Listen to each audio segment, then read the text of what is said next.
జిల్లా పరిషత్ ఉన్నత పాఠశాలలో జాతీయ మహిళా ఉపాధ్యాయ దినోత్సవంను డాక్టర్ హేమలత మేడం గారు ముఖ్య అతిథిగా విచ్చేసి ఘనంగా నిర్వహించడం జరిగింది. పిల్లలకు మంచి సందేశాన్ని మేడం గారు ఇవ్వడం జరిగింది. ఈ కార్యక్రమానికి ముఖ్య అతిథిగా డాక్టర్ హేమలత ఆర్ఎంఓ గారు హాజరై పిల్లలకు తమ అమూల్యమైన సందేశాన్ని అందజేశారు. అదేవిధంగా తిరుపాల్ గారు కూడా ఈ కార్యక్రమం చేయడం జరిగింది. జనవరి 3న జాతీయ మహిళా ఉపాధ్యాయుల దినోత్సవం జరుపుకుంటాము. సావిత్రిబాయి గారు పుట్టినరోజు సందర్భంగా మనం ఈ వేడుకను జరుపుకుంటాము. సావిత్రిబాయి అవకాశం ఇచ్చినందుకు ధన్యవాదాలు. అందరికీ శుభోదయం. నా పేరు బి తనుశ్రీ. నేను 8వ తరగతి చదువుతున్నాను.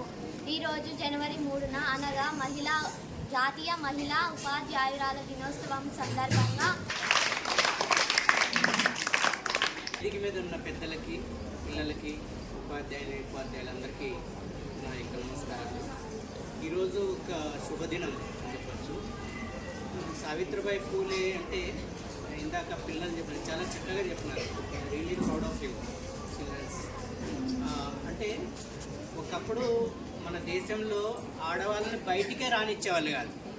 అలాంటి టైంలో ఈమె వచ్చి పిల్లలు చదువు అవసరం మహిళలకి. ఈరోజు ఇంతమంది ఎవరు కూడా కుటుంబాన్ని గౌరవించండి, కుటుంబంలో చెప్పే విషయాలు గౌరవించండి, కుటుంబంలో పెద్దలు పిల్లలకు టైం ఇవ్వండి.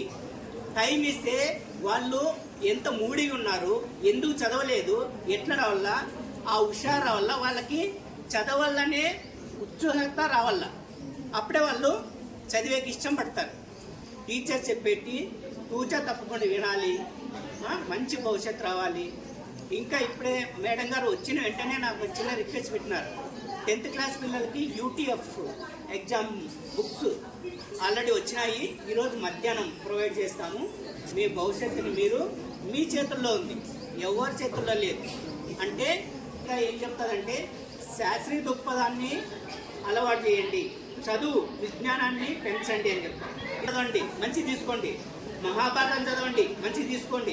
రకరకాలన్నీ చదవండి, అందులో మంచి జ్ఞానాన్ని మాత్రం ఈ సిబ్బందికి, ముఖ్యంగా లక్ష్మీ మేడంకి, మా గురువు గారి భార్య సంజయ్ గారి భార్య, చాలా విషయాలు మాకు ఆయన చెప్పి మమ్మల్ని ఒక ఎన్జిఓ పెట్టుకోండి, మీకు అన్ని తెలివితేటలు ఉన్నాయని చెప్పి నన్ను బాగా ప్రోత్సహించిన గొప్ప వ్యక్తి. అందుకోసమే నేను మేడంతో కలిసి కొంత వర్క్ చేయాలని, సర్వీస్ చేయాలని.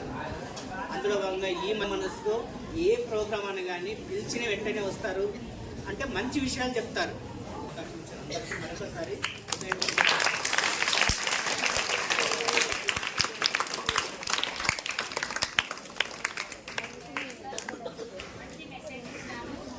Destination of the child frames in the class room. 1966 సంవత్సరంలో కొటారి విద్యావేత్త మన ప్రభుత్వానికి సమర్పించిన నివేదికలో ఆయన రాసిన మొట్టమొదటి వాక్యం ఇదే: విద్యార్థి యొక్క భవిష్యత్తు తరగతి గదిలో రూపుదిద్దుకుంటుంది. మేడం గారి గురించి సార్ చెప్పడం ఏమిటంటే, తన చిన్న ఏజ్ అయినా కూడా మంచి వృత్తిలో ఉండి సమాజానికి నేనేం చేయగలను అంటే నా వంతుగా నేను చేయగలిగిన మేడం గారి మెసేజ్ అందజేయవలసిందిగా కోరుచు.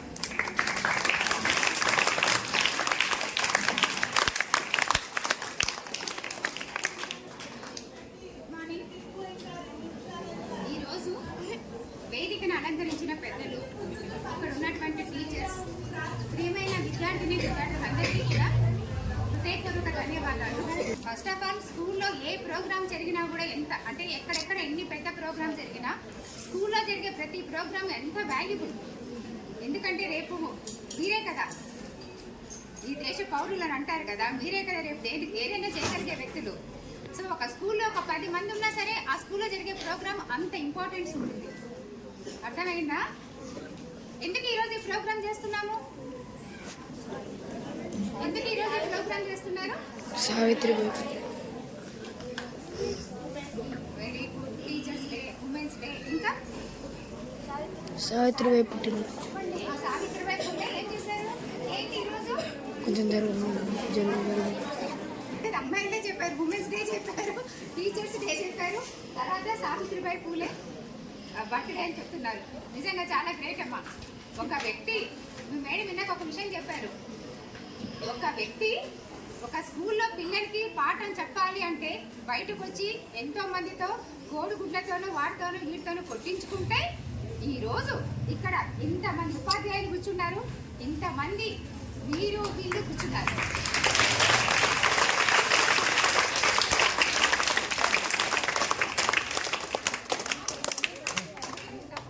నేను చదివింది కూడా ఒక గవర్నమెంట్ స్కూల్లోనే. 5th క్లాస్ వరకు ఒక మామూలు స్కూల్లో చదివాను, గుంటూరులో చదివాను. నా స్టడీస్ మొత్తం అది నేటివ్ గుంటూరు. ఆ తర్వాత మాజెట్టి గొరవయ్య హై స్కూల్ అనే ఒక చిన్న గవర్నమెంట్ స్కూల్లో నేను జాయిన్ అయ్యాను. 5th క్లాస్ వరకు నాకు పెద్ద మార్క్స్ ఏమి వచ్చేవి కాదు, చాలా మినిమం మార్క్స్. 25కి ఒక 15, 14, 13 టీచర్లు కొట్టేవాళ్ళు, అలా ఉండేదాన్ని.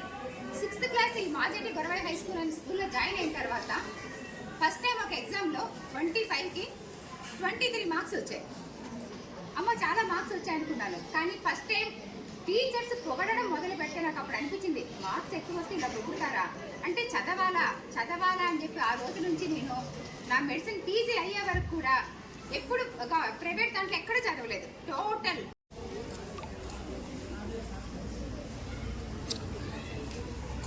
ఫోటో తీస్తా.